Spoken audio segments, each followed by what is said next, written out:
Local, late breaking. This is Channel 2 Action News Night Beat. Coverage you can count on. Well, we were all the way inside the house and we heard some screaming. A Metro woman says the disturbing cries came from her neighbor's home. Prosecutors say 2 women were forced to live there as modern-day slaves.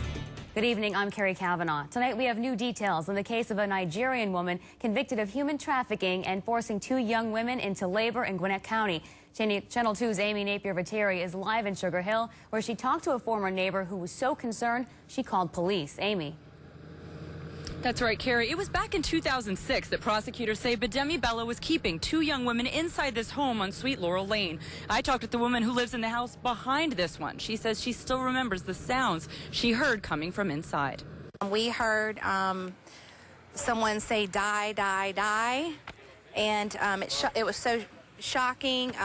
We were thinking, okay, surely we didn't hear that. Angela Blackwell says she never saw the 2 young women Bidemi Bello kept inside the home, but one night she heard their screams. We heard some whipping or slapping maybe noises, and then we heard some crying. Federal prosecutors say the 41-year-old brought the girls here from Nigeria with the promise of a job and an education. But what they found was modern-day slavery. First at this home on Fieldcrest Court in Sewanee, where the girls testified Bello beat them and forced them to cut the grass by hand. They were given a primitive tool. It was a knife with a handle on it, and they were required to go out and chop the grass using that. After that home was foreclosed on, Bello brought the girls to this home on Sweet Laurel Lane.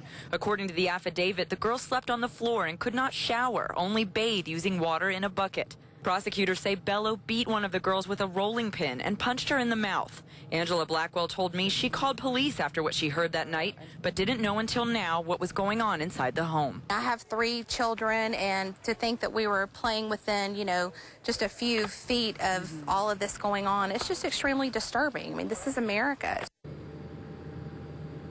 This ordeal finally ended for those girls when one of them managed to get together enough money to call a taxi and get to a local church for help.